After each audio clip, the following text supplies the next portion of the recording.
अध्याय 5 में श्री कृष्ण ने सुरेश को यह बताया कि त्याग का अर्थ कर्म त्याग नहीं, फल की अपेक्षा का त्याग है।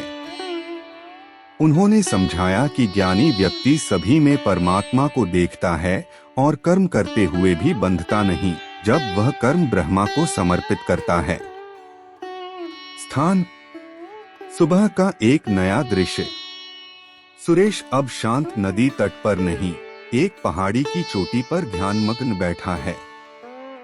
उसका मन अब पहले से अधिक स्थिर, लेकिन भीतर से जानना चाहता है, ध्यान क्या है।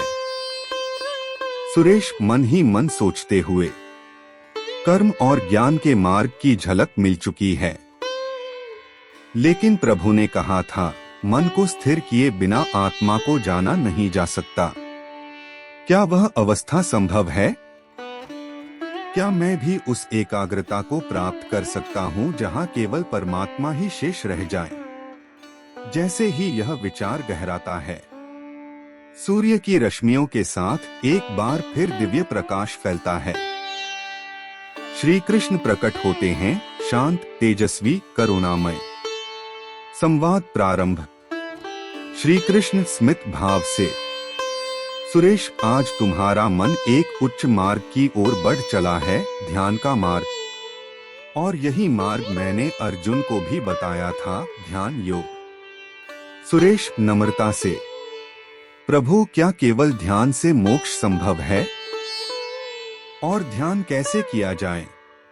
क्या उसमें भी त्याग चाहिए? श्री कृष्ण गंभीरता से, हाँ सुरेश, ध्यान एक ऐसा योग है जहाँ साधक अपने चित्त को स्थिर करके आत्मा के स्वरूप में स्थित होता है। परंतु ध्यान भी तभी सफल होता है जब वह त्याग, संयम और श्रद्धा से युक्त हो। ध्यान करने वाला योगी अपने मन, इंद्रियों और शरीर पर पूर्ण नियंत्रण रखता है।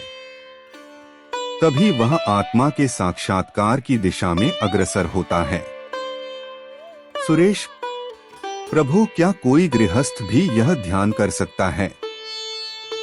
श्री कृष्ण, बिल्कुल।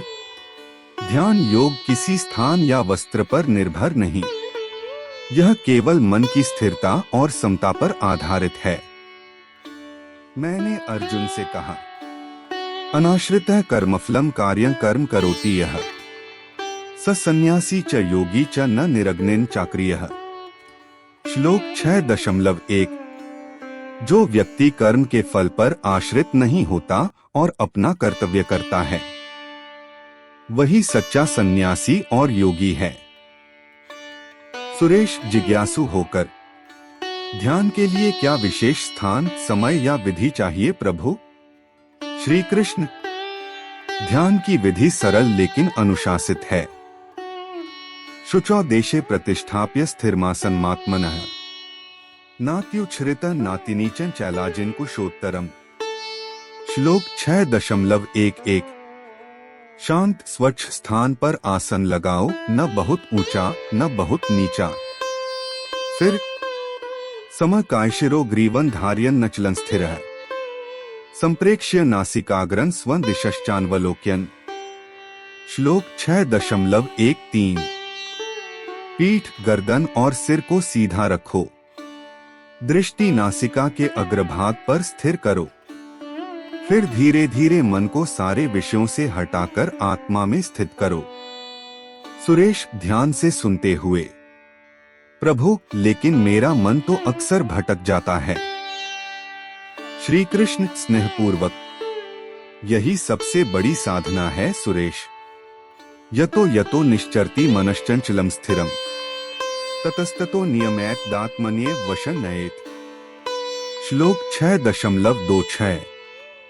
मन जहां जहां भटके, उसे वहीं से पकड़कर पुनः आत्मा में लाना चाहिए। इसी अभ्यास से वह स्थिर हो जाता है। सुरेश, तो ध्यान करने वाला योगी श्रेष्ठ होता है? श्री कृष्ण, हाँ सुरेश, सभी योगियों में भी जो भक्ति भाव से मुझ में लीन है, वही सबसे श्रेष्ठ है। योगिनांपि सर्वेषां मद्गतेनांतरात्मना। श्रद्धावान भजते यो मां समे युक्ततमो मतः। श्लोक 6.47। जो श्रद्धा से मेरी भक्ति करता है वही योगियों में भी श्रेष्ठ योगी है। कहानी का सार। अध्याय 6 में हमने जाना कि सच्चा योगी वह है जो कर्मफल की आसक्ति छोड़कर मन को नियंत्रित करता है। ध्यान में सफलता के लिए नियम, अनुशासन, स्थान और निरंतर अभ्यास जरूरी है। मन चंचल है, लेकिन अभ्यास से उसे आत्मा में लाया जा सकता है।